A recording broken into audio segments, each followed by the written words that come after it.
السلام علیکم۔ ایک لڑکی کی شادی ہوئی۔ شادی کی پہلی رات دولہا کھانے کا بڑا سا تھال لیے کمرے میں داخل ہوا۔ کھانے کی بڑی زبردست خوشبو آ رہی تھی۔ کہنے لگا آؤ کھانا کھاتے ہیں۔ بیوی بولی میں نے دیکھا ہے تمہاری امی نے بھی کھانا نہیں کھایا، ان کو بھی بلا لو پھر مل کر کھاتے ہیں۔ شوہر نے کہا وہ سو گئی ہوگی، انہیں چھوڑو ہم دونوں کھاتے ہیں۔ بیوی بار بار کہتی تھی کہ آپ کی امی کو بلاتے ہیں، وہ بار بار کہتا تھا کہ نہیں آپ امی کو رہنے دو ہم دونوں کھاتے ہیں۔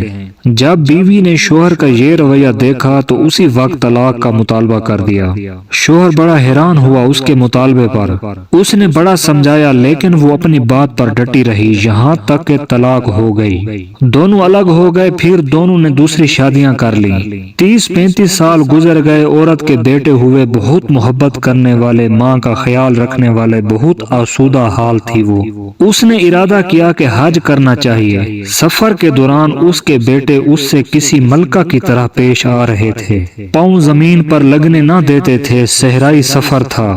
راستے میں ایک آدمی پر نظر پڑی جو بہت بری حالت میں بھوکا پیاسا، بال کھچڑی، کپڑے پرانے۔ اس عورت نے بیٹوں سے کہا جاؤ دیکھو کون مسافر ہے، اسے اٹھاؤ، ہاتھ منہ دھلا کر کھانا کھلاؤ، پانی پلاؤ۔ چنانچہ بیٹے گئے، ماں نے جیسا کہا ویسا کیا۔ عورت کی جب اس پر نظر پڑی تو جان گئی وہ اس کا پہلا شوہر تھا۔ کہنے لگی یہ کیا کیا وقت نے تمہارے ساتھ؟ بولا میری اولاد نے میرے ساتھ بھلائی نہیں کی۔ عورت کہنے لگی کیوں کرتی؟ تم نے والدین کے ساتھ برا سلوک کیا تھا، میں اسی دن جان گئی تھی تم ماں باپ کے حقوق ادا نہیں کرتے، اس لیے میں ڈر گئی کہ کل کو میرے ساتھ ایسا ہی ہوگا۔ یہ دیکھو آج میں کہاں ہوں اور تم کہاں۔ ماں باپ کے ساتھ برا سلوک اللہ کی نافرمانی ہے۔ اگر اپنا بڑھاپا ہم شاندار گزارنا چاہتے ہیں تو والدین کے ساتھ شاندار سلوک کیجیے، کیونکہ یہ ایسا عمل ہے کہ جس کا بدلہ دنیا میں ہی دے دیا جاتا ہے۔ دوستو چینل کو سبسکرائب، ویڈیو کو لائک اور شیئر کر دینا۔ شکریہ۔